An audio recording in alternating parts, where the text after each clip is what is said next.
Greetings, Guardians. Welcome to the 54th episode of the DTR podcast. I am your host, Jay, the content manager here at DTR. And joining me this week are my wonderful co-hosts. First up, we have Dan Finity. Dan, what's up, man? Hey, buddy, what's going on? What's up? Next up, we have Rathos. Rathos, what's up, man? Welcome back. It's been a while, and I'm glad to be back. Nice. All right. Good to have you back. Yeah.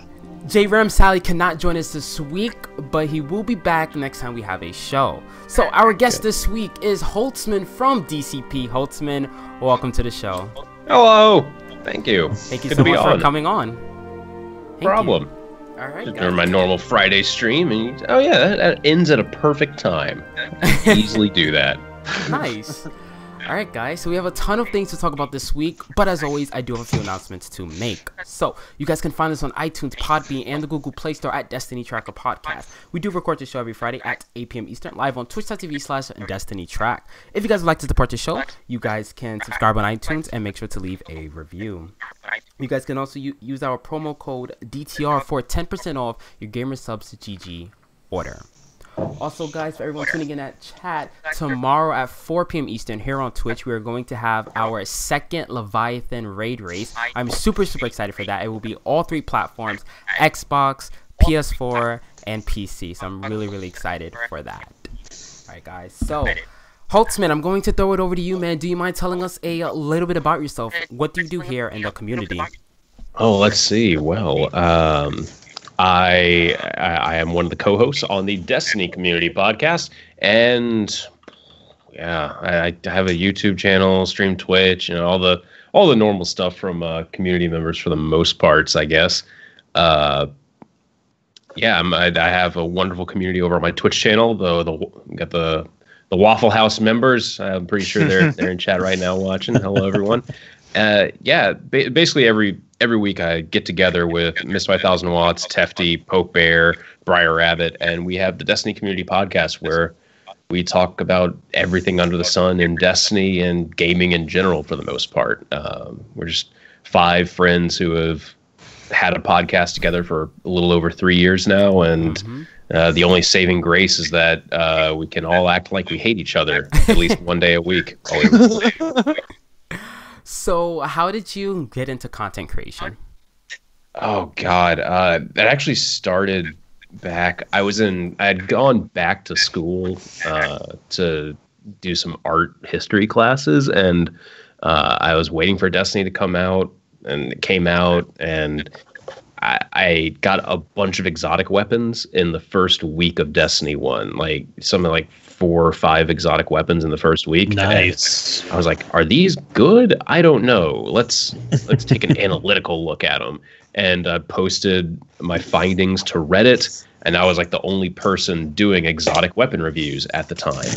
And after that, I got contacted by someone who worked for DestinyNews.net, which was later Planet Destiny, and I got brought on just to write exotic reviews. And then I kind of lied and said I could also do weapon reviews in video form. And just, like, I knew how to record my voice, and I knew how to edit stuff together because I made, like, World of Warcraft montages. And, yeah, that basically started the journey of content creation. Helped build Planet Destiny up to where they were, and then during Rise of Iron, left to do my own thing now. We made the DCP then, or the Destiny Community Podcast then, which has become kind of the pet project for me, where I really enjoy doing that every single week. Just I get to talk to friends about Destiny, and then it's just really fun. And then also streaming happened at some point during that. But the moral of the story is, if you see a good opportunity, maybe you should lie and say you totally fit the job description, and then just Google everything as you need to learn it. So how did you get into podcasting? Podcasting was, again, at Planet Destiny. I had a bunch of people saying, hey, can you do a podcast? And I had never listened to a single podcast in my life. And so I was like, I have no idea what a podcast would entail. Hey, Sir Wallen, you want to meet with me in like 20 minutes and just talk about Destiny? And that started the Planet Destiny podcast. Wow. And then they added more and more people to the thing, and I eventually had to make them stop adding people because the community manager of Planet Destiny was like, oh, I want to have like 8 people on the podcast. And I'm like, I don't want to edit audio for 8 different people every single week. That sounds like hell. So I'm limiting it to 5, and we stopped it with like me, Pope Bear, and Briar. No, we stopped it at 4. It was me, Pope Bear, Briar, Tefty, and then we would have a guest come on generally every other week.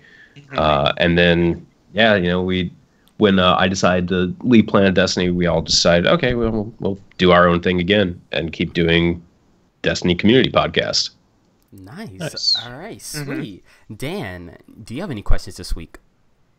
Yes. So first of all, how many hunters do you run? How many hunters do I run? Yes, how many hunters? I have one on PC, and then I have one on console, my original. Okay. Originally, in Destiny 1 Vanilla, I had 2 hunters. I had a Blade Dancer and a Gunslinger because I came from the old World of Warcraft school where, like, it was easier in Vanilla WoW to just have, oh, here's my Healing Priest, and here's my Shadow Priest, and just keep them as different characters so you didn't have to constantly respec your characters because that got really expensive. But then I quickly realized, oh, yeah, no, it's super easy to just respec your characters in Destiny. It costs nothing. So, okay, might as well. We have 1 hunter, and then we'll keep 1 of each class. And by that time, I was deep into content creation. So I was like, I should probably have 1 of each so I can almost know what I'm talking about. Excellent, man. And yeah, man. How often at conventions do you and Broman get mistaken for one another now? Not that much, because I have I usually keep like a hat on, or I have hair and he doesn't. Not a sly Mr. Broman. Professor Broman, he shaves his head. Okay, cool. Which I honestly am considering doing again, because let me tell you, wearing his hats, once it starts getting a little warmer here, I need to probably do that, because it's not too into the hair care anymore. Yeah, I mean, yeah, that's pretty much it for me. All right. I do have one question. So, Okay. Is it true you put milk in before the cereal? Yeah, sometimes. It depends entirely upon the cereal. Some cereals you want it to be a little bit soggier, so I'll do cereal then milk. But a lot of cereals, I like it really crunchy, so I do milk and then cereal. Now, most people will mess up and put as much milk in that they normally do when they do cereal then milk, and then that means you don't get to put enough cereal in the bowl. 2, you end up like spilling milk everywhere because you're eating it like a savage. Yeah, it's a very controlled method of eating it, but it keeps all the cereal nice and crunchy, and you get a perfect amount of milk in each one. It's a superior method if you want your cereal to stay crunchy. Or So you can just get the bowl that has 2 halves in it, and you can just put milk in one side, cereal in I was the about other. to bring that one up. Yeah. Yeah.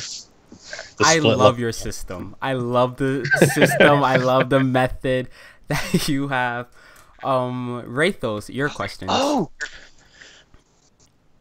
It sounded like Dan had something. Oh. Real quick. Dan? okay. So I am the person that reads the ad copy here on the DTR podcast. So what pointers, if you were to train someone who has never read ad copy before, what tips and pointers would you give them? Tips and pointers for reading ad copy. Yeah. And do you write your own ad copy? Sometimes we kind of ad lib them all now, just because it's a little bit more fun that way. But in the past, we have gotten the blue ad copy read is something that was made for us, and then we just kind of made it a meme after a while, because it was like, oh, this is this feels weird to have to say, so it would be a lot funnier to just try to find a way to just wedge it into a conversation, and then that in itself became kind of a meme. Yeah, if you're actually wanting to be serious about ad copy reads, get the ad copy, read it a couple times beforehand, just so you can like get the proper cadence, so it sounds professional and whatnot. But yeah, otherwise you gotta start talking about those wild mics and headphones. No doubt you noticed them, and eventually you memorize it after so long. Also, have the copy actually pulled up. Don't be like me and then think that you have it memorized and then forget it halfway through and then mumble a bunch while you try to quickly pull it up. Yeah. Yeah, Dan, any more? No, that's honest, I don't want to take up too much of your time with this. I'm so sorry. No, you can think about it time I want. It's fine. Rathos. So, okay, you had mentioned that you got like 4 exotics right off the bat in D1. Yeah. What was your first exotic in D2?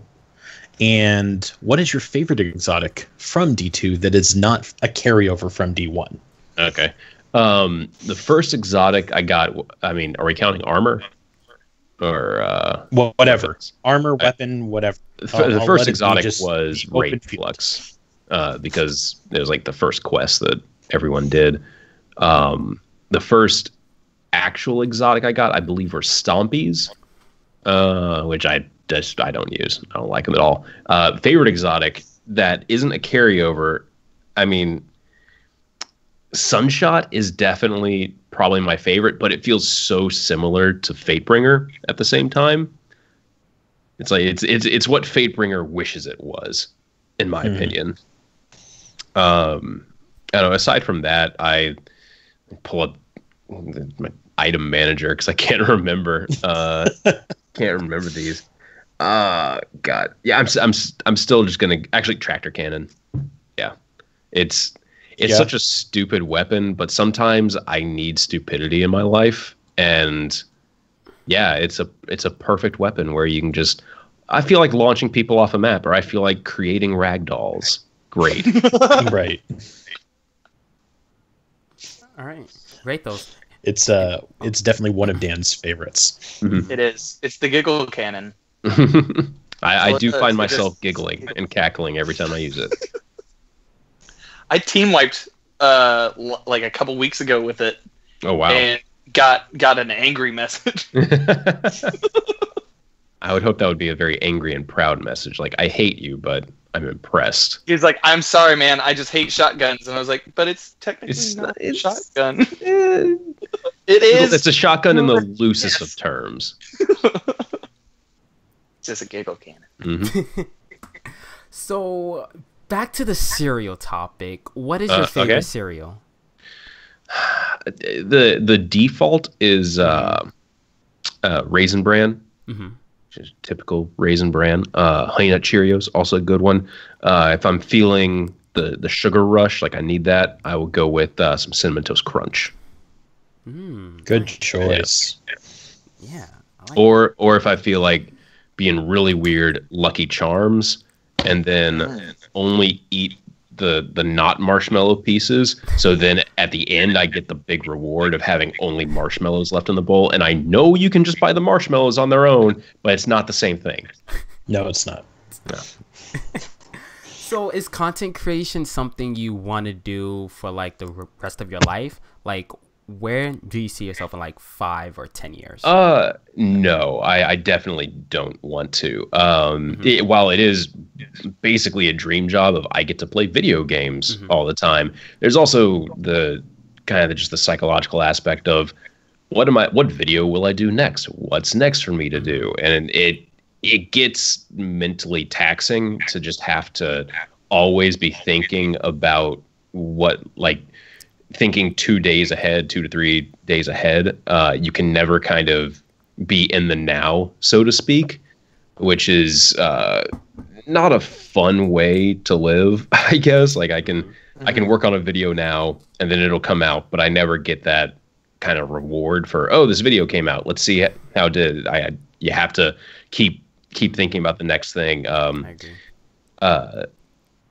And no, I definitely don't want to keep doing content creation. I definitely want to keep streaming because that's it's just fun. You get to sit here, play games. It's like sitting on a couch with your friends, just playing video games. But I have a text box where everyone can type.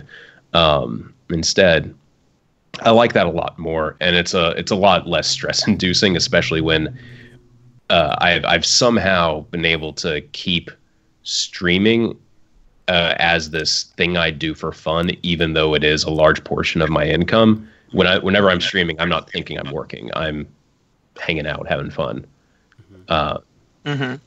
Yeah, one of the reasons that I moved to Seattle was from Nashville was to eventually, hopefully, get in the game industry. I have no experience aside from like modding and creating maps a long time ago for the Source engine, but I feel like I have the right mindset that if I really want to eventually get out of content creation, I probably have the right avenues to be able to get into like a testing position at some companies. Because I mean, hell, Redmond is like 5 minutes from me, and Microsoft's there, so it's like, oh, I maybe go get a test position at Microsoft, or hell, Bungie's here. There's so many different companies that I could probably get in on the ground level somewhere, and then maybe work my way up from there, get a normal 9-to-5 job, and reclaim the weekends for. Nice. Well, good luck to you, sir. Well, thank you. That, yeah. All right, guys. So let's dive into the show. So, what is the most fun you guys had in either D1 or D2 this week, or if not, then just in general in video games? Dan, you first. Well, so I've been kind of taking a sabbatical from Destiny 2, except for today. I've been playing The Witcher and having a lot of fun with that. A lot of digital butts in that game. Is what I've been seeing, and that's been pretty fun. I now have a butt counter on my Twitch channel, which is awesome. I started this week. Rathos is a part of the current meta clan. Since Destiny Clan Wars is no longer a thing, I decided that I missed it and started a thing within the clan where for the Clarion Call, every member counts how many bright engrams they get over the weekend, and they also I go to Destiny 2 checklist and see how active they've been and add points according to what they've completed through the week. And the winner gets a Funko Pop, one of the Destiny 2 Funko Pops. So yeah, that's been my fun this week. It's a fun little clan. I like that. I like that. Yeah. Rathos. I have been absent, as you are aware, for the past 2 to 3 weeks now. So I haven't had a whole lot of gaming time recently.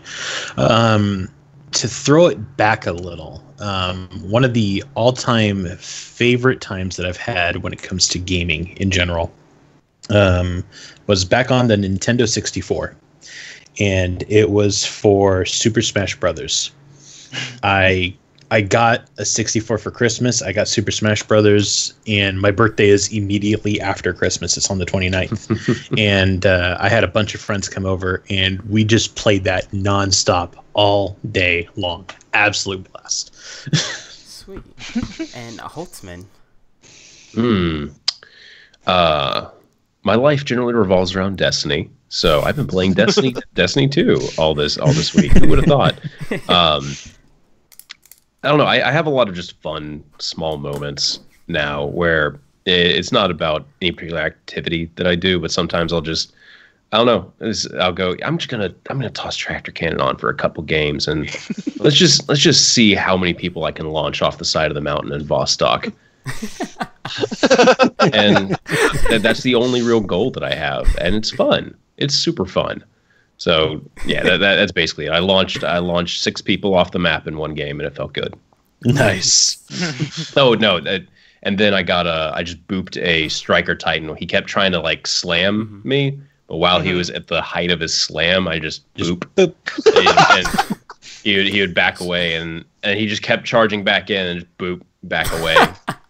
So it took 2. Waste his entire super. Yeah. It felt good. So for me on Monday night, I had a lot of fun in the Winding Cove actually with my cousin, and we created like a little game, well, a race to see who could get the most coins. So that was my fun this week. So yeah. Did you guys? I will say yeah. one other event, because I did play Destiny earlier this week just for maybe an hour, and I went and got the last exotic gun, which was the Legend of Acreus, the one that I haven't gotten yet, and we burnt through the arms dealer strike in 13 minutes with 8 minutes plus on the clock.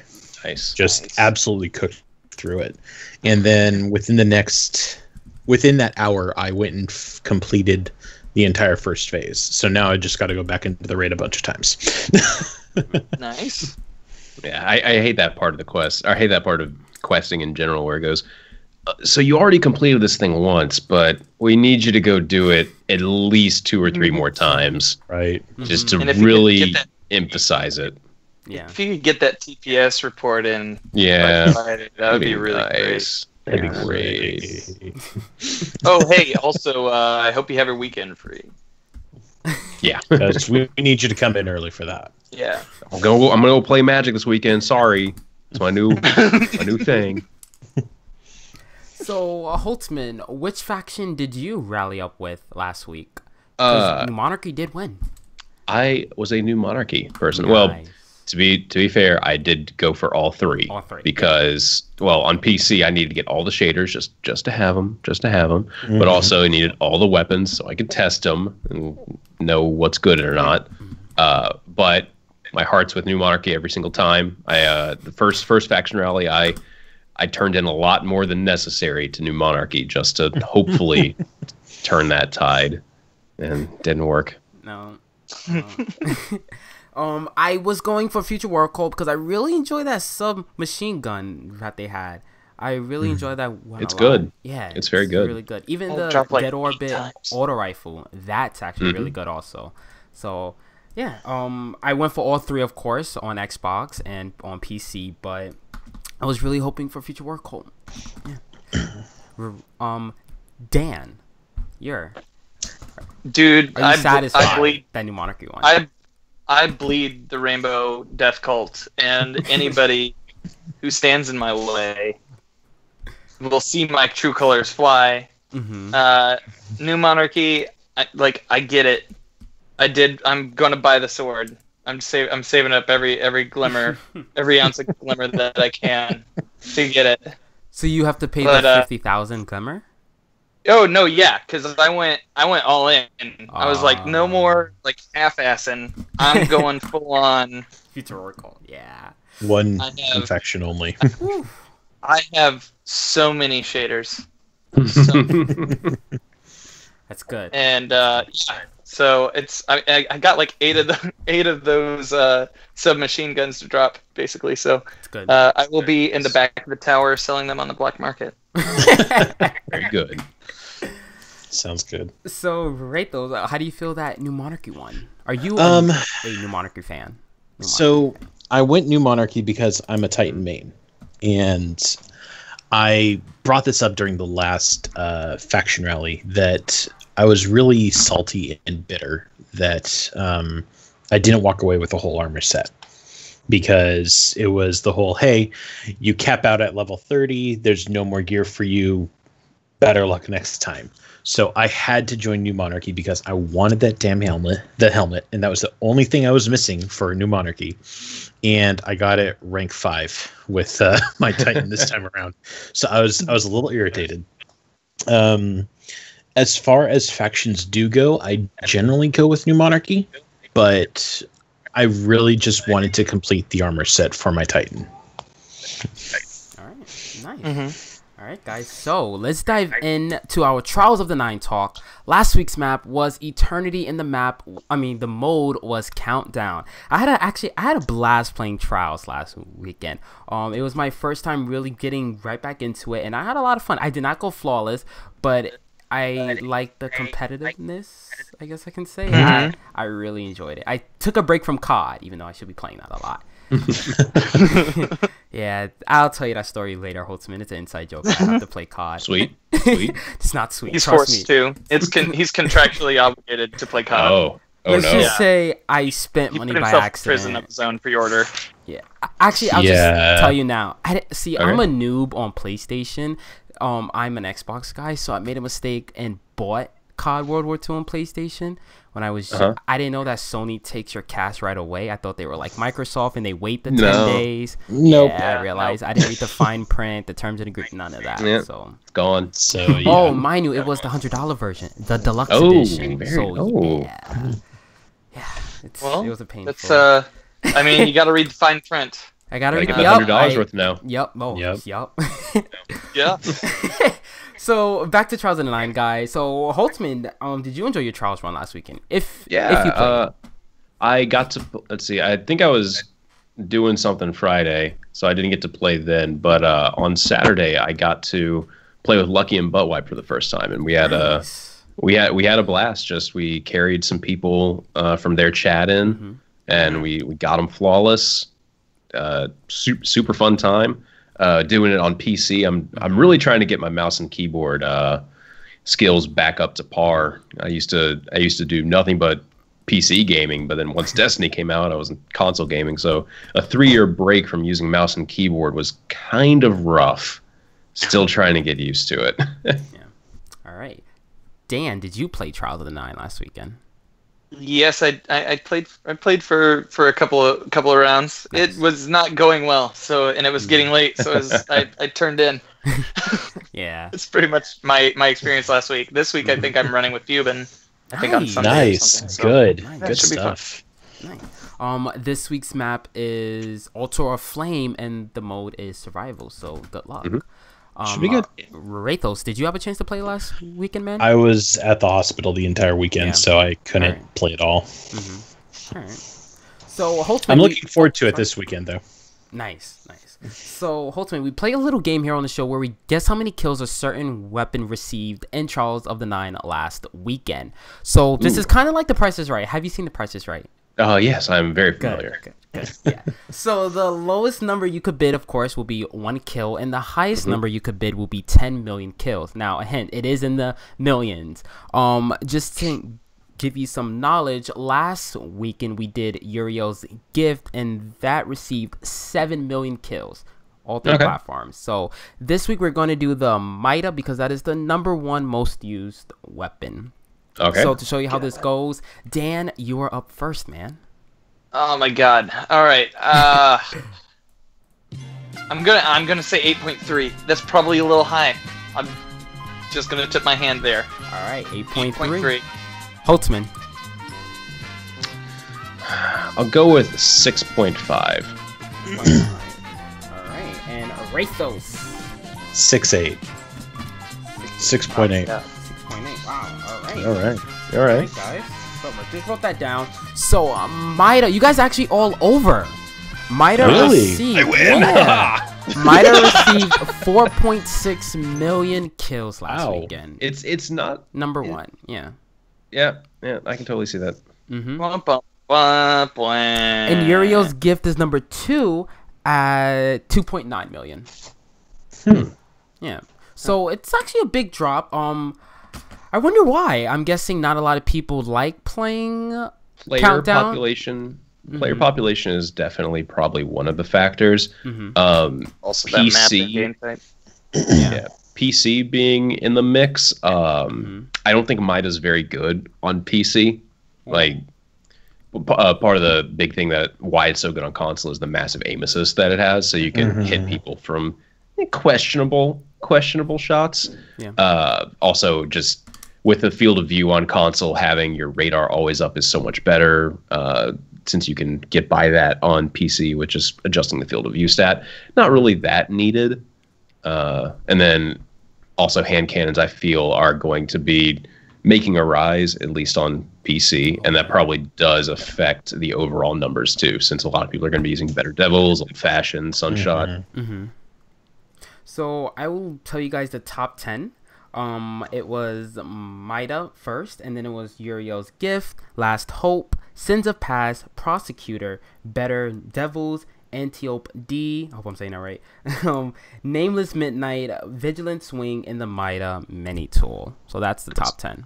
It's actually very similar to like the first week. Yeah. Just like all the weeks for the most part. Yeah. Especially on that map, there's always like these guns. So yeah.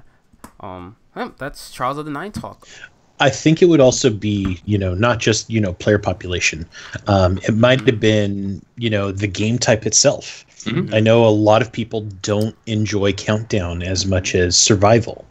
So that could have been another factor. They see it's, going to be Countdown. They're like, oh, screw it. Not going to play it. Or I'll play a round or two. And then once I'm get my flawless ticket, I'm done. They're not farming for it like they might on another game type. Or I'm trying to think, did any games come out last weekend? Any AAA games? I'm trying to see if that could maybe factor into it. Dan? What, Call of Duty came out like 2 weeks ago? Yeah, that came out like 2 weeks ago. When did Star Wars come out, or did that come out this week? I think that came out this week. This week? Yeah, that was this week. Okay, yeah, all right. Yeah, and also the shitstorm that went with that. Also, it was the Star Wars Battlefront 2 beta last week. So that, I believe that was it. Yeah, Horizon DLC. Horizon DLC. Yeah, I can see. Yeah, all right. So yeah, that's Trials of the Nine. Mida 4.6 million. This week's map is Altar of Flame in the mode of Survival. I did not check to see which weapon is in the lead this week, but Holtzman, did you play any Trials today? Yes, I did. Got to 8 wins, and then the last match ran against a team who knew how to play the game mode very well. They would get in the lead and then just play very passive. Which is really frustrating to play against because it's never fun playing against passive players. Yeah.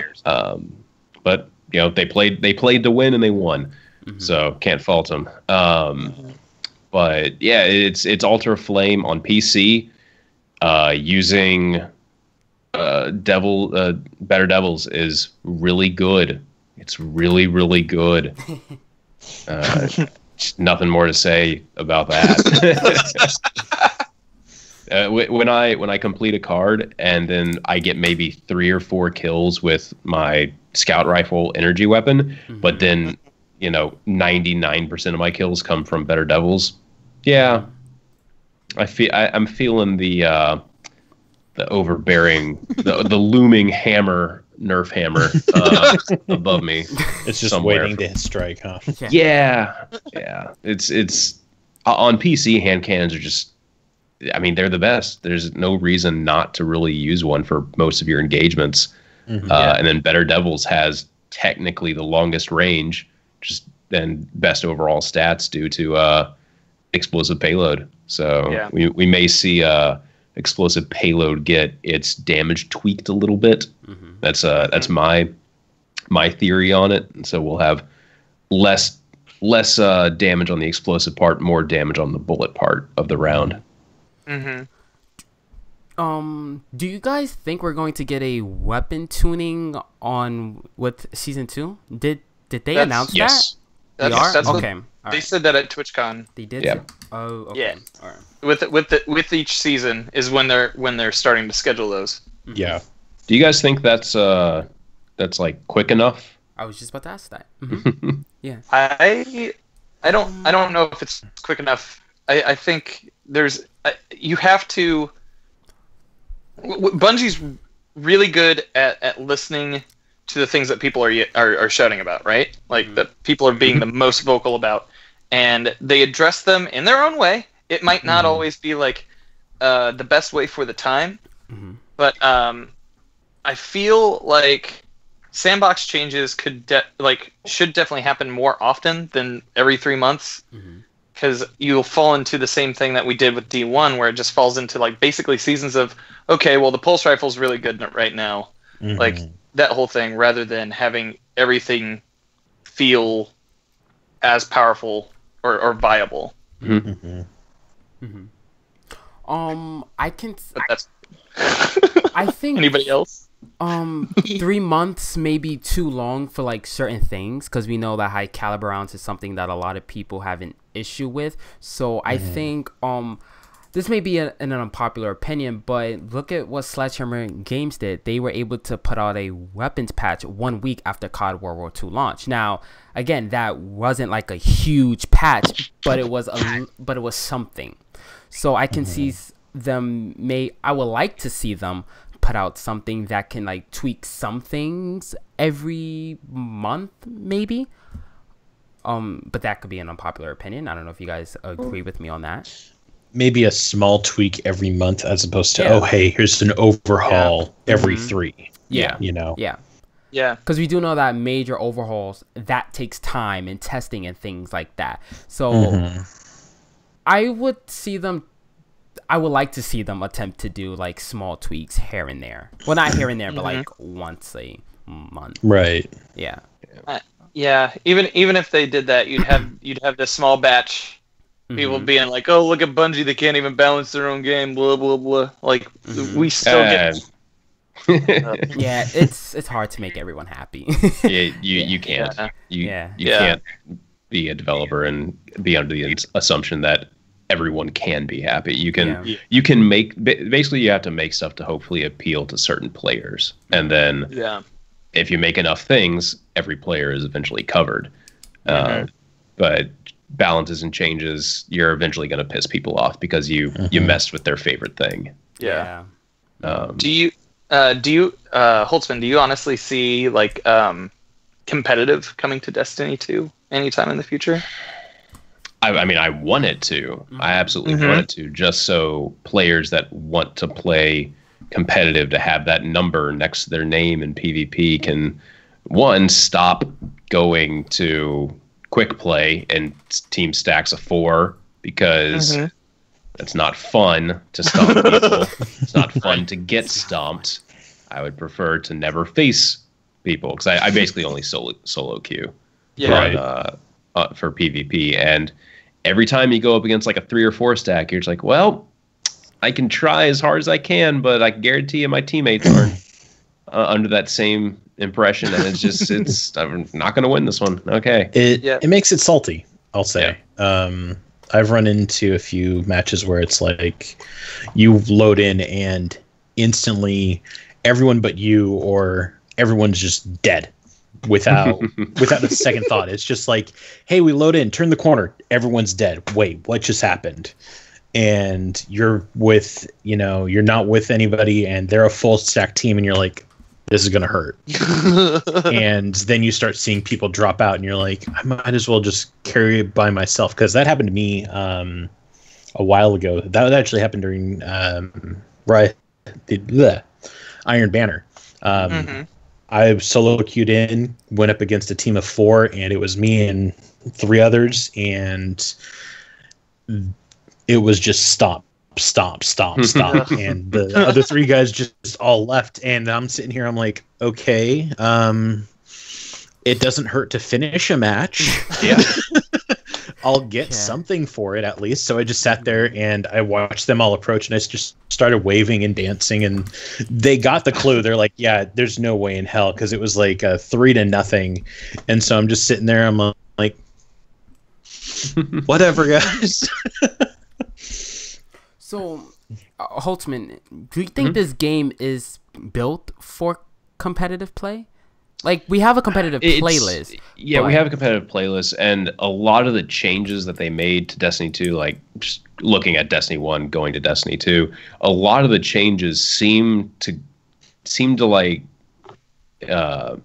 make me think that they want to do competitive, because going to 4v4, that's like, if you put everything under the same 4v4 banner, that means that all changes done to PvP are now not like, oh, 6v6s, we're seeing this weapon perform really well there, so now we have to nerf it, but then that, makes it not viable in 3v3. So if everything's 4v4, much easier to balance. You don't have to think of all these other scenarios. You just have to kind of look at game modes, which, weapons are always going to be good for the most part in. As far as like, will they do competitive? I don't know. I really don't know. I hope they do. I think the game is definitely built for it in some capacities. Like they have, but then other times there's really not, because they make a lot of changes for everyone, which they should, because every player of every skill level will play the game.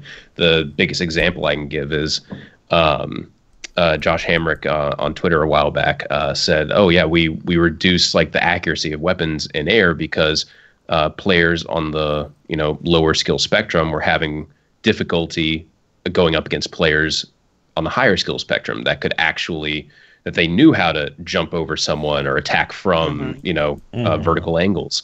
And I totally see why they did that. And then at the same time, I'm thinking, isn't skill-based matchmaking like supposed to help solve that? Isn't if a player is going to get good at that, shouldn't they be rewarded for learning how to do that type of play style? And then there's just the overall sandbox change of them making it more of a team shot meta, which is definitely a competitive minded thing. That absolutely is a competitive minded thing. So you can communicate with your team saying, hey, this guy's low. Well, if we both take him out, boom, done. It's all about communication and team play. But then that type of change in and of itself isn't really balanced for solo player, the average player. So it's these really confusing kind of directions that they have, which makes me think that they maybe they want to do competitive, but they also don't. They also want everyone else to be able to play it, which is like it's hard. It's hard to do that. Yeah. I have no idea. I hope they do it, but I wouldn't be surprised at the same time if they didn't. Yeah. So, are you a fan of 4v4 across all game modes, including like quick play, basically? I like quick play being all the same thing. I think that if competitive allowed people to like have more or less, it could open up the options. Actually, no, flop that around. Competitive being 4v4 makes it a lot easier to balance a game mode around the assumption that there will always be 4 players. A lot easier. I mean, hell, we saw. That's why the tournaments that were running during Destiny 1 were swapped to 4v4 as well. It's just it's a more dynamic experience with 4 people rather than 3. I miss mayhem. I miss just the craziness of Destiny 1 in PvP, where I could do stupid stuff, just pop my super, boom, boom, throw grenades, throw my knife, and then throw another grenade or something. Like you have all these abilities, and we don't really have any game modes that really allow you to play up the space magic. So I feel like the only play mode that you could do it, and it does require an exotic and a specific subclass, and I'm talking the Orpheus rig for the hunter. And you're looking at public events. I mean, pop your super, pop your super, pop your super. But I get what you're saying. When it came to mayhem, I miss that. I want to be able to, hey, I'm going to run a sentinel, and hey, here's my shield. Chuck it around a corner, hit a guy, turn the other way, start shooting at him, pop my super again, throw my shield again. And with the sentinel, there's a perk where the more enemies you hit with it, the faster it recharges, so you can throw it again. But it's not going to happen with 4 guys. Yeah, there's so many things that are only balanced around PvE or or balanced around the absolute best case scenario of PvP. Like Orpheus rigs, and I mean, you're not going to get your super back. It's just not going to happen. Not happening. Right. But I have a feeling they maybe didn't bring it in because if you think about it, okay, back in D1 we had golden guns that could pop off every minute and a half. Something like it. Most people didn't run golden gun in mayhem that I saw. I'm sure there were. Golden gun was the really you're doing that. It was the dirty thing because and now we got a 6-shooter. And my answer was, yeah, I'm doing that. So it's like, hey, guess what? 6 shots. Go hide for a second, reload. 6 shots. Hide for a second, reload. 6 shots. And maybe that might be why. Who knows? So, do you guys feel powerful in D2? compared to No. D1? All right. Holtzman and yeah. Yeah, compared to D1, no. I mean, you absolutely feel more powerful when you're constantly not only just using abilities, but also you have sniper rifles and rocket launchers, machine guns. You had the overall power level of Destiny 1 was so much higher than Destiny 2. Yeah. But if you're only looking at Destiny 2, yeah, I'm still gonna have to say no. It's very hard for me to feel powerful outside of particular instances where like I have an exotic that allows me to do some fun stuff with my super or something. That's about it. The neutral game, if you will, it doesn't have a lot of those really exciting moments that it once did. Would you say it could, like, one reason could be because of the weapon loadouts? You have kinetic, energy, and power now. In D1, we had power, special, and heavy. Yeah, wow, I almost forgot. It's definitely one of the contributing factors, because the only real power that you can feel from your energy weapon is when you break a shield on something and it explodes, which on occasion does feel really good if there's like a bunch of the same shield next to each other and just massive explosion. Chain effects, yeah, but you know, it is hard to feel powerful when I'm swapping to a different weapon that functionally, for the most part, will feel the same as a kinetic weapon. The only time I get to feel really amazing is maybe when you use power ammo, but only specific power weapons, like a rocket launcher, sure. Some full auto shotgun, sure. Some exotics, Wardcliff, Merciless, yeah, but there's very few weapons outside of the power weapons that actually have that kind of power fantasy too with them. You got Cold Heart, which is kind of boring in all honesty. Explosions are the easiest way to make something feel powerful, which is why Sunshot is probably one of the most used things. It makes things explode. Risk Runner, feels really cool when it's actually working. Aside from that, no. Destiny 1 feels like Mad Max Fury Road, and Destiny 2 kind of feels like a Michael Bay movie, like just a generic one. You know what I mean? Like, as far as the action comes in, because like with Destiny 1, like you guys were saying, like you're able to ability. It's this fast and frenetic kind of play style. With this, it's much more slowed down, and it tries to pick its moments for the explodes, the massive explosions, but it doesn't really like happen all the time. Does that make sense? No. Yeah. You can say no. Yeah, it does. I can see where you're coming with it at that, Dan. The reason why I'm saying no, is if I drop down on the EDZ and I'm at 305 power, I'm at 20 level, and I pull out a gun, I shoot something, it's not dead. Unless, depending upon the gun, of course, like I could pull out a hand cannon, Better Devils, for example, and pop, it's dead headshot. If I shoot it in the chest, it's not dead. Whereas if I go to D1 right now and I grab my Titan and I just put any gun on whatsoever, I shoot something in the chest, I'm going to see it be annihilated every single time. That power level didn't. I know there's a gap. We have 305 versus what we had 400 in D1. There's that gap there, but at the same time, if I drop down to Earth in the EDZ and I have a level 5 new character running right beside me and he shoots that target and I shoot that target, the damage is here. And to feel that powerful, to feel like a god walking through a battlefield, just like, hey, I look at you wrong and you're going to die kind of that there is where the power really sets in D1, in my opinion.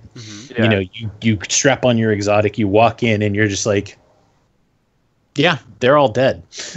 And in D2, it's like, I actually have to fight and work for these kills now. It feels like in certain scenarios. So I'm gonna say no. I don't feel as powerful in D2. Yeah, like Holtzman was saying, the occasional exotic, the popping out, the a rocket launcher with cluster bombs, curtain call, for example. You just jump out, hey, boom, that area is decimated. But I really enjoy walking forward and just be like, that area is done. Like, if I were to go back to Borderlands, even just drop in on the first mission. Hey, I have this insanely good gun, and everything in this area is dead, guaranteed in 5 seconds flat. I don't feel that power in D2. I'm really curious as to why they changed the formulas with the power and light level, as to why it's less of a factor. Because in PvP, of course, it does not matter. It does not matter in Trials or Iron Banner. So I hope in the future DLCs, not Curse of Osiris, they do take a look at the formula and maybe change it up a bit so we can feel powerful in certain activities, well, in all activities and things like that.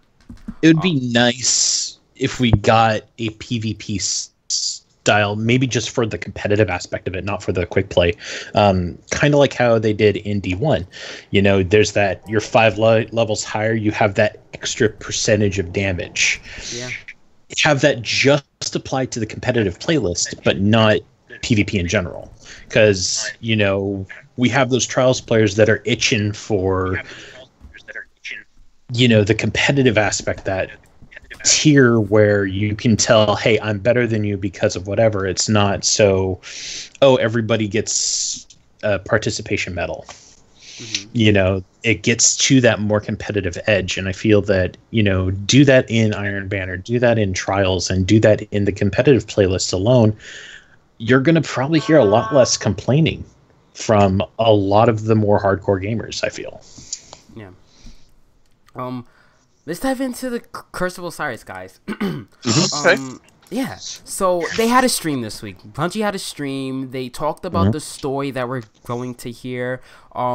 We saw an amazing cinematic cutscene with Osiris and his ghost. I thought that was awesome. They showed us that Brother Vance is returning.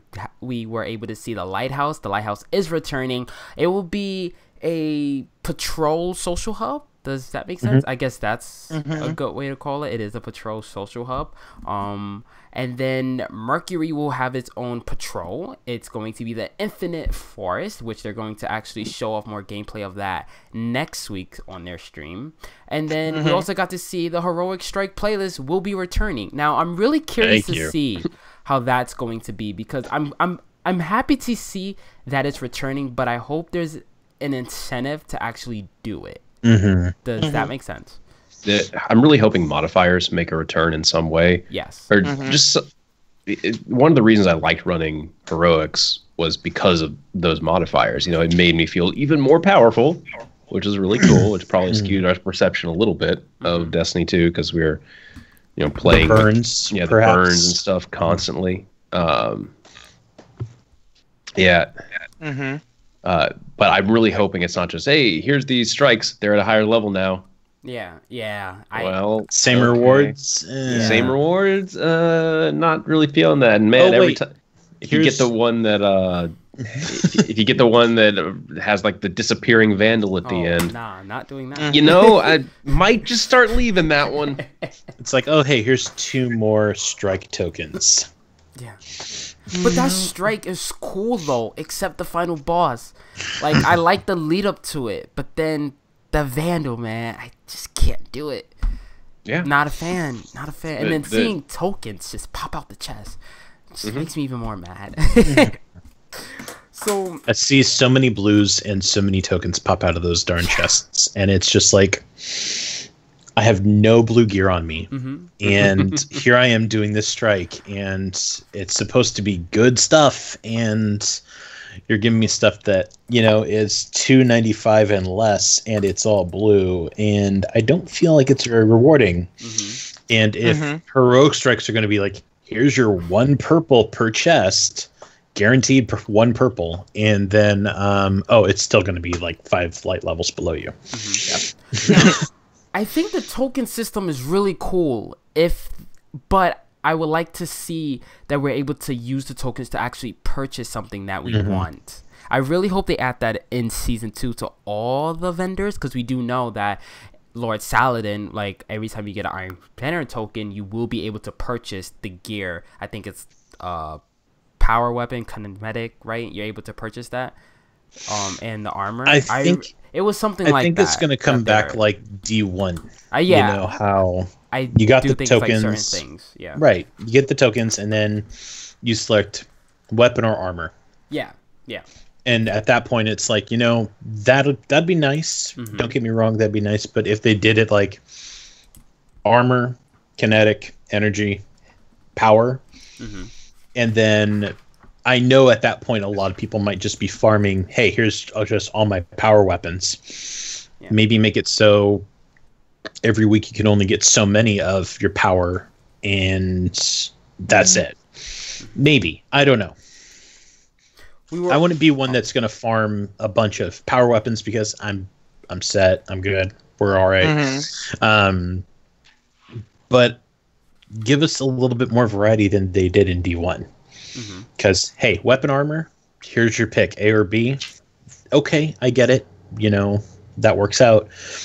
Give me A, B, and maybe a C. We also got to see what the quote-unquote raid content is, and that's called the raid layer. It's going to be the new raid, quote-unquote, called Leviathan Eater of Worlds. So let's talk about that, guys. So raid layers are basically going to be their answer to having a new raid every expansion. So far, because we know expansion 1 and expansion 2 will contain a raid layer. So this seems to be very experimental, right? They seem to be like testing it out. So raid layer seems like it's going to be longer than a strike, but shorter than the full Leviathan raid itself. So would you guys like to see a full length raid or a raid layer, something like that? Or Holtzman. I mean, every time I'd love to see a full length raid, but yeah. I know how much it takes to design a raid. It's not like like a team of 5 people together, sit them in a room somewhere, and 2 months later a raid pops out. No, it takes, if you want the level that like Leviathan is or like Vault of Glass or King's Vault, the raids that we all really like, you got to put in like at least a year of design time into it. And I know if you're just playing games, you don't care about that. You absolutely don't care, and you don't have to. But I would absolutely love a full raid, but a raid layer, possibly allowing us to extend the story out a little bit more of the Leviathan, of the Cabal themselves. I think this has some very unique opportunities, and I'm glad to see what happens with it. It's a smart use of the destination too. Oh yeah. Like that, because that place is so huge. Like just going into the underbelly, like I've been to the underbelly enough times now. I pretty much know my way around there. To have like another thing that's like that injected into this piece as a supplement, like, makes sense and feels cool to me. Like I really like the idea. They said you can play the layer without completing the Leviathan, which is cool. It gives the ability for those who maybe haven't had the time to raid, like to go like 3 or 4 hours. If it's a shorter encounter, then it gives them the opportunity to at least go see the place and experience it. In my opinion. Yeah. I think this is a great opportunity for people who are unable to do like full-length raids like Va, King's Fall, even Leviathan. And I think a raid layer is a great way for them to like dip their toes in to see how a raid is. I do want it to be longer than Crota's End. I couldn't agree more on that.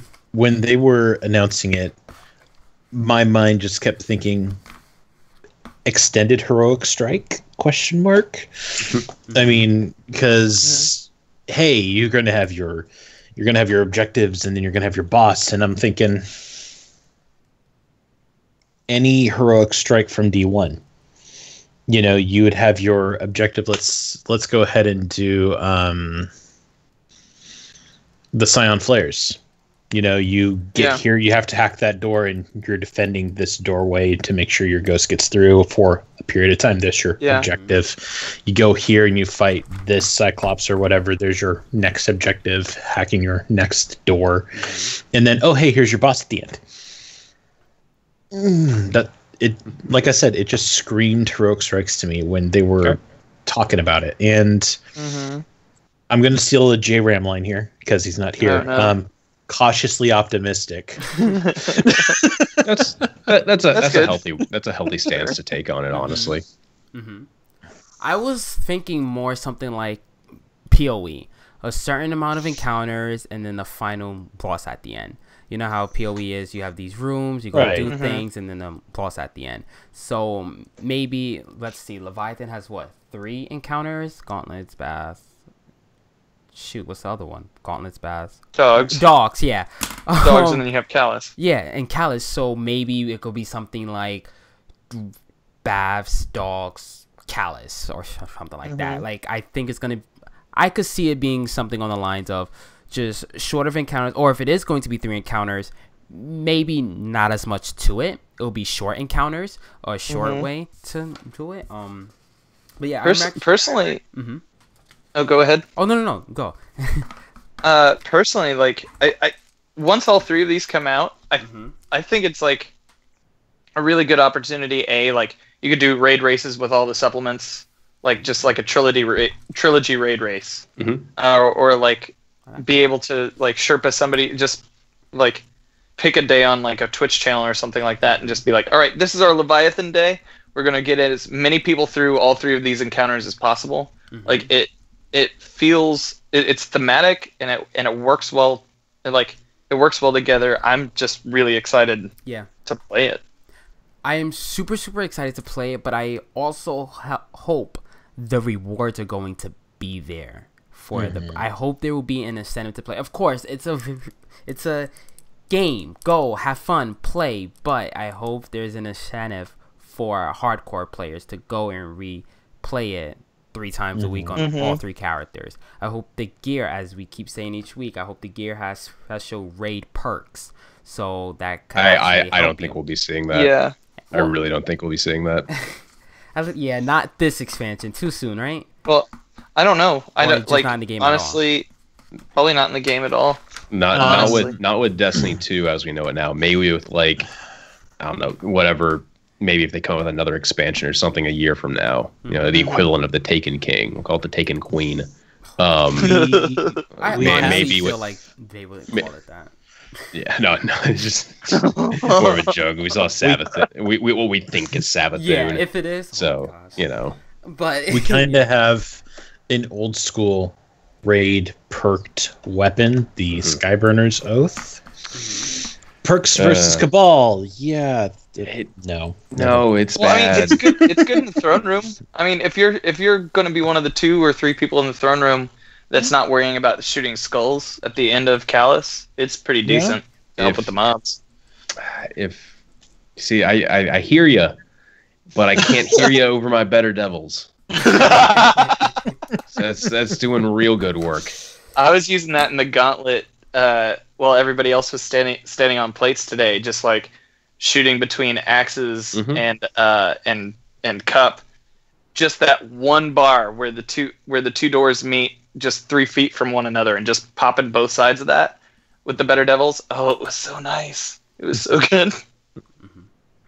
So with everything that we know so far about Curse of Osiris, what are your first impressions? Holtzman, you first. I don't really know enough to have first impressions on it. I mean, I can go based off all the other DLCs and stuff that we've had in the past. I'm like, okay. I mean, it's shaping up to be more of Destiny, that's fine. I also know that, like, with the way DLC and stuff gets developed, this was probably done for the most part, like a month after Destiny 2 was originally released. So they didn't really have time to fix a lot of the problems that we have. So I'm going in with that expectation. And then maybe, 2 more months down the line, we'll see a massive overhaul patch that could fix stuff. But right now I'm just like, cool, it's going to add some more stuff for us to do. I always like that. Some more exotics to use. Okay, that's all I'm expecting right now. I'm not expecting, for us to suddenly, be playing the equivalent of Destiny 3. Yeah. To look at the size of this, it seems like it's going to be a little bit larger than... It's going to be about House of Wolves Rise of Iron, because there's 8 campaign missions, about 2 to 3 hours of content for you to play. Well, campaign for you to play. Are you guys satisfied with that? 2 to 3 hours? Because I saw an uproar. I mean, there's going to be like adventures on top of that, right? Adventures. Adventures. Yeah, but we're going to have other things on top of it. So, I mean, I don't know how much does this cost outside of the DLC pack? Like $20? I think 15.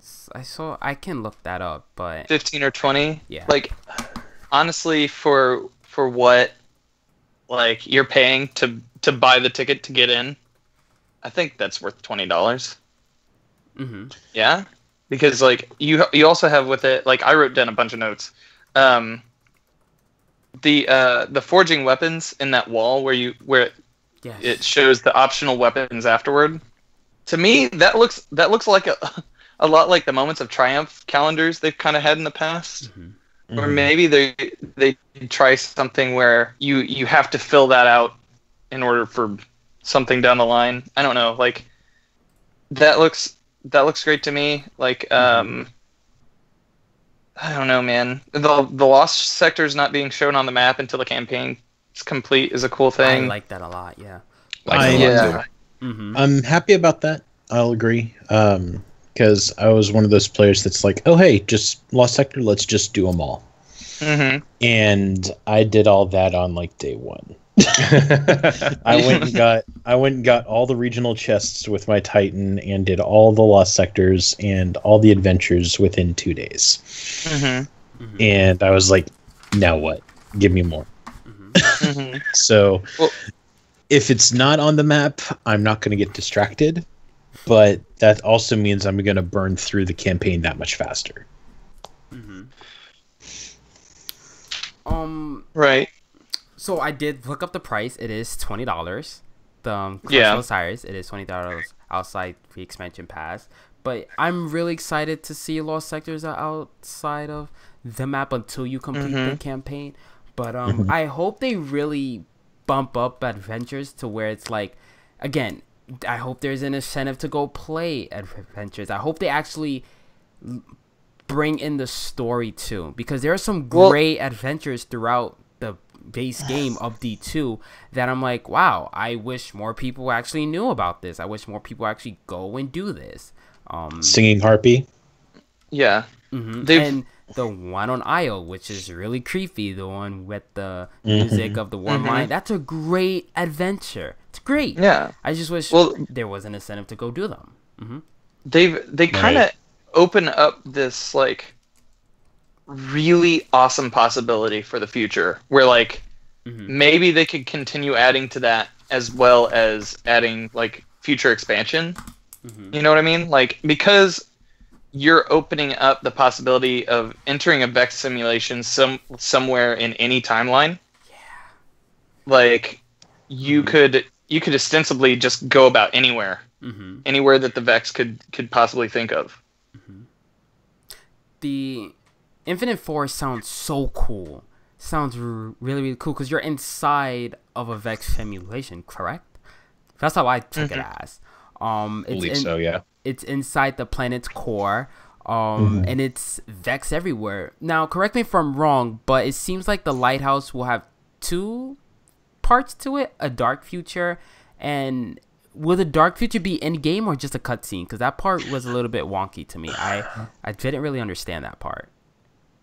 There's like a black sun. There was like one image of a black sun of the lighthouse. What I took away from the stream that they did, they were showing that as concept art. You know, this is the future as the Vex see it, and the past is, hey, this is what they know. This is the future that they know, kind of a thing. And going into the Infinite Forest, yeah, we're going to the core of the planet and we're going to run through simulations. But I have a feeling it might, the dark future, as they brought it up, might be in a cutscene of some sort. Mm-hmm. But I don't feel like, hey, you're going to go to the lighthouse and you're going to look out and you're going to just see a sea of, goblin eyes. You're not going to see a bunch of Vex just walking around with a dead sun, because the sun's going to be burning for a long time. And if they make it happen so fast and it's like, oh, hey, you go to Mercury and here's the dark future as is the dark present. It's going to be cramming a lot of time frame into such a small time for us. That's just like, hey, here you are in the future, deal with it. Yeah. And when it came to Destiny 1, it's like, yeah, Destiny 1, we woke up, we ran through the wall, and it was a whole adventure. But all of us, lore masters especially, were like, what got us here?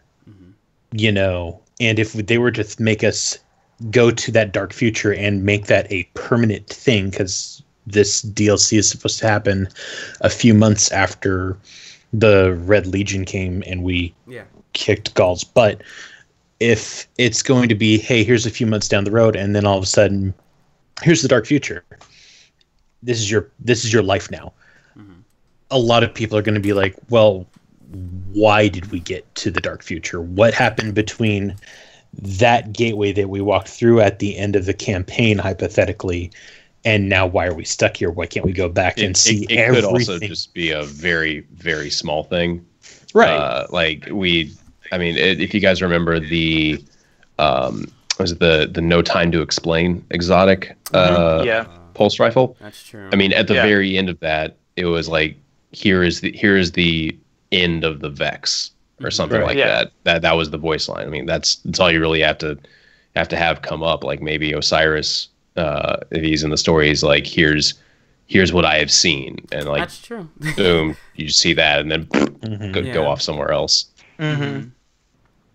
But again, like, I feel like 2 to 3 hours of content to actually tell us about the story of the Vex and why they do what they do, it's just not enough time. No, right? It's not. It's just not enough time. So, did you guys read the IGN article about, they actually went out and played the campaign, and man, I don't remember the exact quote, but they were saying that whoever played it, I think it was Destin, he didn't really enjoy the campaign. He said because it doesn't really feel like it connected to the rest of the universe. Did you guys read that article? No, I did not. Oh no, all right. I will. I usually don't read anything just to kind of keep it spoiler free. I apologize. I apologize if I spoiled anything for you. Fine. Yeah. It's fine. Yeah, so that's all I will say about that article. It's actually spoiler free, but if you guys ever get a chance, you guys should. Whenever they play games, like, they can give impressions, but if they give spoilers, there's bad things legally that happen. Yeah. But yeah, just gonna like leave it on that. But I have. All right, what is your expectation on Curse of Osiris? Like, what is your expectation level? Dan, you first, man. Honestly, I'm expecting maybe a House of Wolf size thing. And hopefully some of the changes that because about what was it? It was probably 2 weeks after Destiny launched. Chris Barrett popped up with a tweet saying, "Hey, what do you guys want to see the most?" And they made up a list and they put it in the TWAB.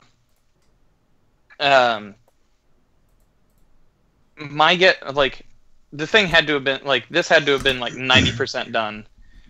If by any chance they insert like a thing from that quality of life list, like that would be great. but I honestly don't think that we'll see anything like that until the Warminds expansion. At least, like, just for development time. Two quick things on that. Again, I will keep saying this. I think that the change that they should bring into this will be an incentive to do prestigious activities. I think that's the major thing that hardcore players need right now. And I don't think Christopher Bear is actually the game director on this DLC. I was really paying attention to Deej words, and it seems like it'd be someone named Dan Miller. If you guys right? I can't remember. No, it was I looked him Dave up on Matthews. Twitter. Dave Matthews. Dave Matthews, yeah. Oh, that's Because What's the singer's name? I was making jokes about his band when I heard that. Yeah, I've never heard of him before, so I'm shocked to see he is game director. Well, he's kind of jammy. There was one time in Chicago that he released a bunch of feces onto a boat. Yeah. Yeah. Yeah, so expectation level on Curse of Osiris, Holtzman. Like I said earlier, just I'm not expecting Destiny 3. I'm not expecting Destiny 2 level of content either. It's an expansion, costs less. You know, it'll be, you know, I'm feeling like after probably 2 weeks of playing it, we'll be in like the all right. What else you got for us? Yeah. Well, it seems like it's going to be during the same time of The Dawning. Okay. Because The Dawning is going to release. Give it a month. Yeah. Yeah. And with that would be like the second season, so we'd be building up our clan season passes again. Yeah. That as well as whatever sandbox tuning they decide really to bring hope in. They do a hard look at the clan thing again, because one, the rewards that you get from it aren't really that. They're nothing to really write home about. Like, you get max rank in the clan. Ooh, when you complete a activity, ooh, you'll get like a single token to something. Well, it seemed like they were out of order, right? Yeah, it really did. It really did. Like for most players, like, man, at like the first 3 weeks of the game, we would have loved to get extra possibility of an extra engram from doing public events. Nope, that didn't come till about week 5. So. Yeah. Well, do you think they could have put that so you have a reason to go play the game, to grind it out, so you won't reach max power so fast? It's definitely not balanced around the top clan, so to speak. But in all honesty, like, it leveled up. I don't see how like small a clan would have to be to not max out XP in a week. It was very easy for us. It took like 2 hours for our clan to reach max XP in a week. So that was at the height of playing. We had a lot of people on, so it's probably a lot less.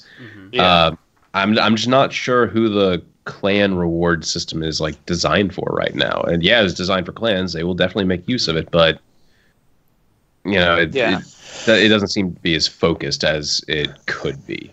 Yeah, it has to be more enticing and incentivizing. That's a lot of what Destiny needs to be right now. It seems like they really wanted to make D2 a social game, but took out a lot of the social aspects that made D1 so special. Well, not a lot, but like some. Well, yeah, I will agree. They did add a lot, but it seemed like just small things that made D1 so special in social places that they kind of took out. I mean, we had a teabag party in the tower earlier today, and that was like a lot of fun. But like, I mean, they've added a lot. It's just like, it wasn't, the incentive isn't there to want to be more social in this game. Like, it's the same kind of measure as it was in Destiny 1. You know, I'm still playing with my friends. I'm playing with my clanmates, and like just about anybody else who wants to.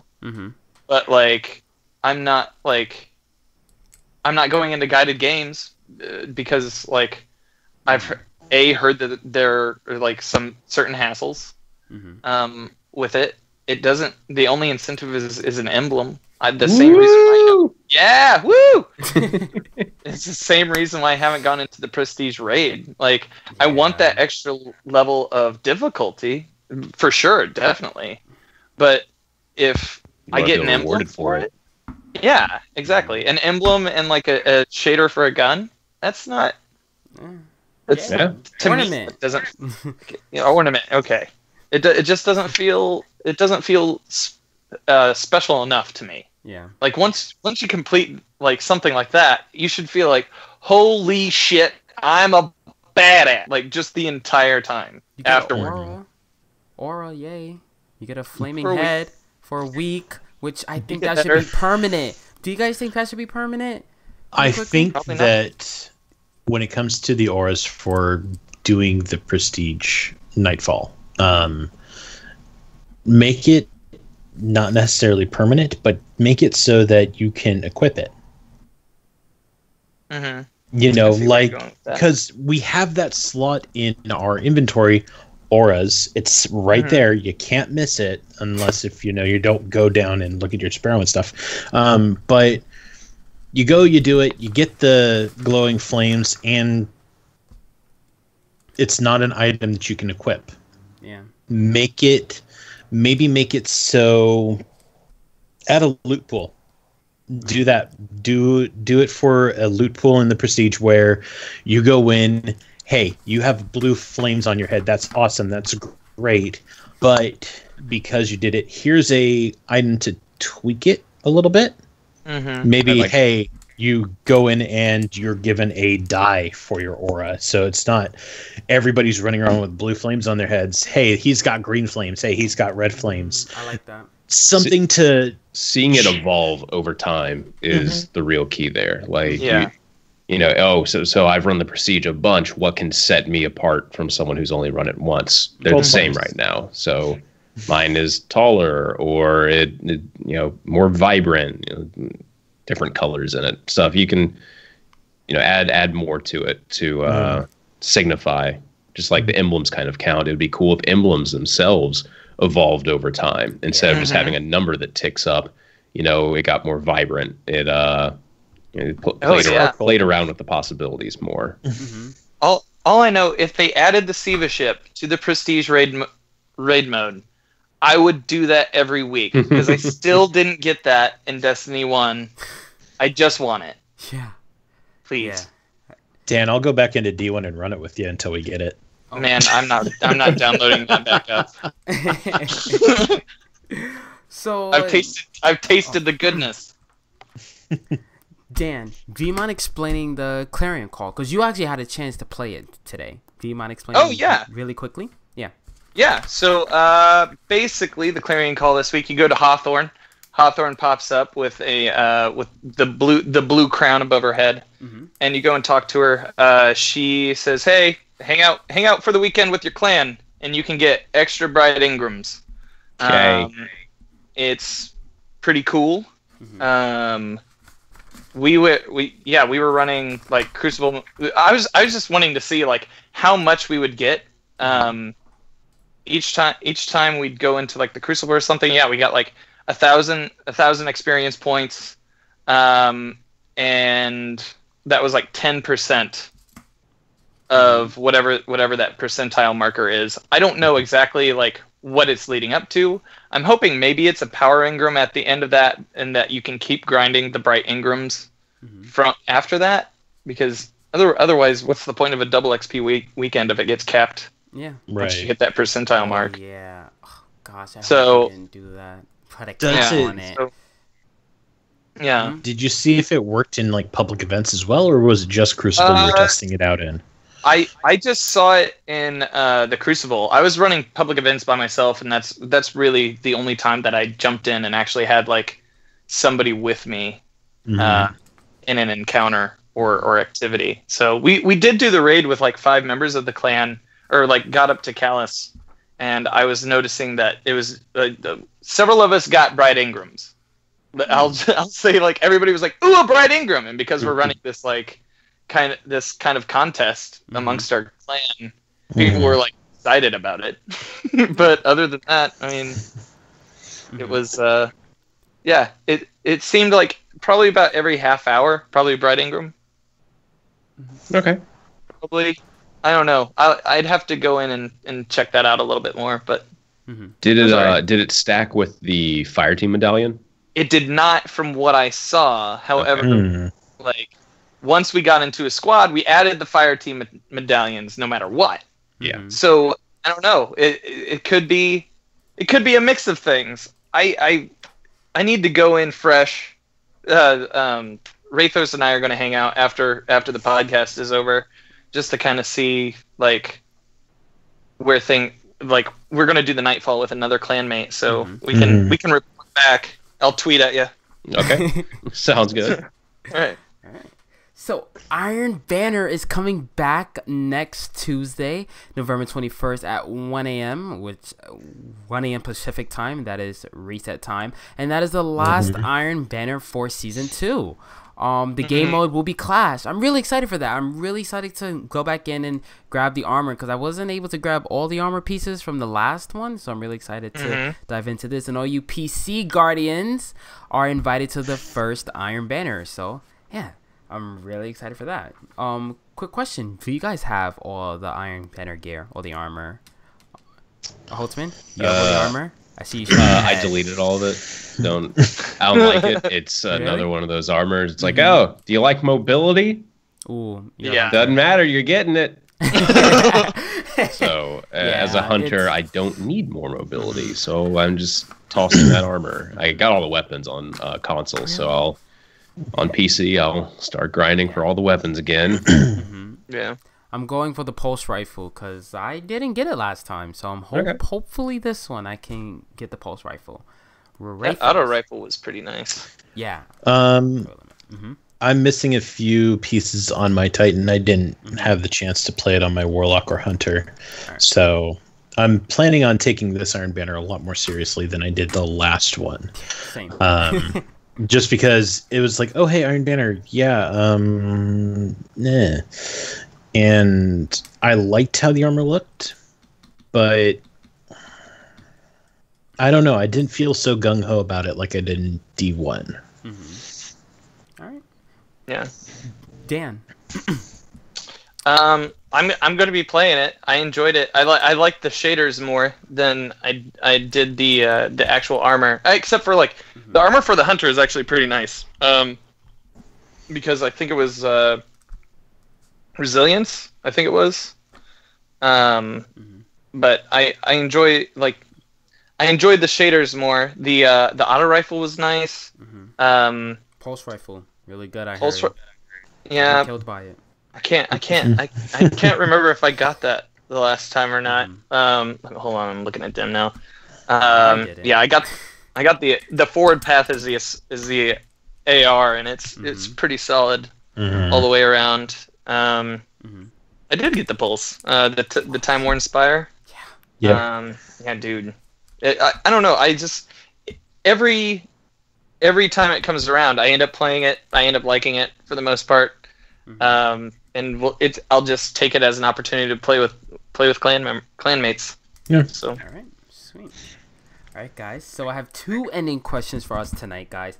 So the first one would be, what are you guys thankful for most in the Destiny universe? It could be the community, it could be the devs, it can be friends you've met. Just what are you thankful for most? To give you guys time to think, I would have to say the community. I think this is one of the best communities I've ever been a part of. Yeah, we can all get some salty sometimes with some changes and things like that, but I do have to say everyone is so welcoming, so I really enjoy that a lot. Yeah, so that's my thing. Holtzman. I'm thankful for the community, thankful for everyone that puts the time in to create, all the various resources that we use, like Destiny Tracker, Destiny Item Manager, huge shout out for that. Everything out there. But the most important thing I'm thankful for is the tractor cannon, baby. Let's go. All right, Rathos. I'm probably gonna have to agree. Community. I mean, when I started playing D1, it was a lot of solo queue, and I started looking around to see if there was any way I could join up with other players, and I found Destiny Tracker, did a few LFGs, and my friend base exploded. And I was stoked. I was so happy that it was like, hey, everyone, we're all loving this game. Let's all just have a great time together. And it reminded me of having those friends come over for LAN parties, just, we would do LAN parties on StarCraft, but it was just 8 of us sitting in a room, just, and it felt like that again. And I really missed that in the years that it's been since, the days of the LAN party, because those don't exist anymore, as far as I know, unless if you're like going to an actual competition kind of a thing. But it was just such a warm, welcoming thing, and I really appreciate it. Thank you. And Dan. I am thankful for Pahanen. I am thankful for the people that I've been able to play with in the various clans that I've been in. I've only been in like a couple, and but each place like made like really good connections, made like really honest connections with people that like have felt worthwhile and have built me out as a person, and I'm hoping it's reciprocated in them. Other than that, man, I hope they have like turkey dinner next week, like in the tower. I think that would be amazing. Sweet. Oh, dude, what if Cade drops cranberry sauce? Oh. They did that in WoW. And there's like the Thanksgiving feast basically, and you would log in, and there were these giant tables set up everywhere, and you could just sit down and eat food and get buffs that didn't really do anything, but it was just it was nice. Okay, need that. Heck yeah. Like a comatose buff. Yeah. Just you move slower while in the tower. That would be awesome. It's called Tryptophantom. Man, we need that. Gobble to your wobble. So, ending question for the night, guys. But first, before I ask that, Holtzman, are you into burgers? You like hamburgers, man? Yes. All right. So the question's good. So, what toppings do you guys like on your burgers? Holtzman, you first. Well, you really can't go wrong with bacon. Bacon is one of the most universal foods that you can put on anything. In fact, I challenge you to name something that does not go well with bacon. If anything, if something is like, oh, this is horrible, bacon will improve it. Simple. So It's true. It's true. now that's out of the way. Bacon is an auto and include. Fan of some avocado slices, crawfish if you got it. Crawfish tail meat's always really good. Mushrooms, if you got some nice shiitakes, some morel, it doesn't really matter, and I like mushrooms on it. Yeah, burgers are so good. An egg, nice fried egg on I've top. never had fried egg on a burger. Dude, Oh, you need I've to heard do it's it. good. Yeah. You need to. Get a sunny side up egg, put on a burger, and you don't even need to put like any sauces or anything on it because the egg just runs all in it. It's delicious. Make sure that you're not wearing like a really nice shirt. Yeah. I have to try that. Yeah. All right. So good. There's a place near me called Tipsy Cow Burger, and it has a burger called the Rock Star, and it's got it's got deep fried bacon on it, and then also has that big, just sunny side up egg on it, and you just you go in there, you need to wear a poncho when you eat this thing because it gets everywhere. Now, one place I've never been to is Shake Shack, which is weird. I live in New York City, so you would think I would have been to Shake Shack, but I've never been to Shake Shack. I heard their burgers are really good. I have to try that. Really have to try that. But my favorite burger place actually has to be Five Guys. Man, I love Five Guys. No? I went there yesterday. It was a good stopgap between my favorite place, Kuma's Corner, and Brew Burger. But it was I just got lettuce, tomato, just regular onion. You no need to saute it. I need the crisp little pop of that onion. some pickle and mayo. Keep the ketchup and mustard on the side. I love barbecue sauce on my burgers, though. Love barbecue sauce. I'm gonna throw bacon, onions. Yeah. I'm gonna throw a weird topping out there. All right. Okay. Peanut butter On a burger. Okay. Peanut butter on I've a heard of burger. this actually. Yeah. Now, I'm in Portland, and there's a place here called The Bomber, and they have a Bomber burger, and it has a fried egg on it. It has bacon, but it has peanut butter, and it doesn't sound like something that would go on a burger, but trust me, when that grease from the bacon and the burger itself cut through the flavor of the peanut butter, it just makes it so delicious. So good stuff. I have to try that. And mind you, you have to do creamy. Crunchy, just the texture will throw it off a little bit. Do it creamy. Creamy peanut butter is good. I'm not really a crunchy person of the peanut butter, but that's a totally different topic. Go to Five Guys. Get just a regular burger. Don't do a cheeseburger. You can, but I would recommend just getting a regular burger. Peanut butter with me. A jar. No, of peanut dude. Get it to go. Get it to go, or take a jar of peanut butter with you. I don't care. But go to Five Guys, get yourself a regular burger or a cheeseburger. Get your toppings of choice. Forget condiments. Put peanut butter on it. Bite into it. It's delish. All right. All right. Dan, what are your favorite toppings on a burger? Oh man. Toppings. I think I listed most of them earlier. I am a huge fan of Kuma's Corner. Love their burgers. I've actually dropped the link in chat for anybody who wants to peruse their menu. The Black Sabbath isn't bad. High on Fire, that's so good. Roasted red peppers, prosciutto, grilled pineapple, sweet chili paste, sriracha hot sauce. This has actually just turned into an ad for Kuma's Corner. Yeah, actually. it did. So every burger is named after a metal band. Nice. Pick any single one and just have fun.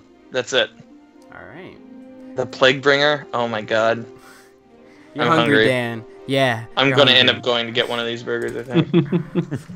All right, Dan. So, do you mind telling us, Dan, a little bit about Gamer Subs GG? Oh, okay. I get to do my best Holtzman now. Okay, Oh, yes. that's good. I gotta straighten up. Ladies and gentlemen of the Destiny Tracker community, we are glad to have your support and the support of our sponsors. Are you lagging behind the sticks and in the Crucible? Never fear! Our friends at Gamer Subs have the drinks you need to keep you competitive. They've restocked their flavors of fan favorites, Dragon Fruit Punch, Acai Berry, and even added a mysterious and delicious new flavor, OP Orange. Use our code DTR to get 10% off these delicious drinks. That's DTR to get these 10% off these delicious drinks. And guess where you can shake these drinks from? Your car, your house, just wherever. Have fun, folks. Wherever you go, there you are. Yes. How'd I do? Did I do okay? It's pretty good. It's pretty Pretty good. good. And he wrote that himself. He wrote that. If you wrote that yourself, then that's even more points added. So, yeah, I like it. If you had to Alright. give him a grade, what would you give him? Yeah. I mean, I give you a brutal. solid B minus. Okay. All right. You know, Fair. it's better than I got in school. So Hey, man. Fair. All right, guys. Well, thank you guys so much for listening to the 54th episode of the DTR podcast. Thank you so much, Holtzman, for joining us this week, man. no problem. Thank you. Before we completely log off, I have to. I was told to say this, and I do completely agree with it. The best weapon that you can honestly get right now is the Halfdan auto rifle. I highly suggest that everyone go out there and get it and start using it, because it will be the new meta. And it currently is the new meta.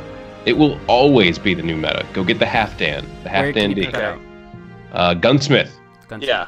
While you're chasing the Antiope, It's you a hot need day. to switch the hunt for some new prey. Ooh, is that the The one Halfdan. with the really long It range? is the saw long that range, in and then the trials. slowest rate of fire auto rifle out there.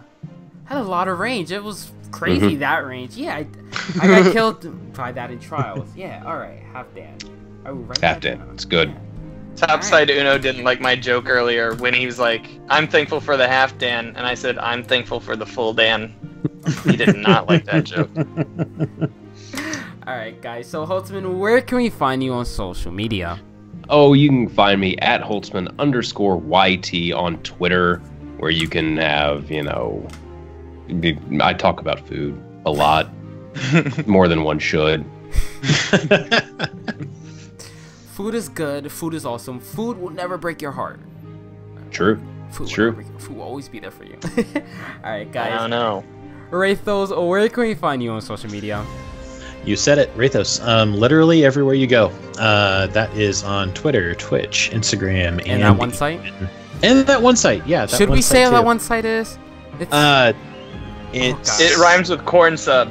Yeah, it does. Cool.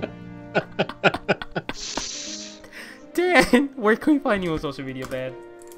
You can find me on Twitch under Danfinity. You can find me on Twitter under DanFinitwitch. Sweet. You guys can find me on Twitter at J_DTR. You guys can find Destiny Tracker on Twitter at Destiny Track and on YouTube at Destiny Tracker. Also, guys, tomorrow, 4 p.m. Eastern, we're going to have our second Leviathan raid race. I am super excited for this. All 3 platforms, Xbox, PC, and PlayStation. I'm really excited for that, and I cannot wait. We're going to post the stream on YouTube and all that, the after stream and the recap and all that, so I'm really excited for that. Alright, guys, we're not gonna have a show next week because of the holidays here in the US, so we will return on December 1st, which that is one podcast away. That is about a few days away from the Curse of Osiris, so I'm really excited for that, guys. Yeah, time is going by fast, guys. Can you guys believe that? It's flying. Dude, it keeps on slipping into the future. I don't know. It's the Vex. We're in a Vex simulation. No. Dan, we need to rename our clan because of that. To fly like an eagle. Our playlist raiders. Playlist raiders. All right, that sounds good.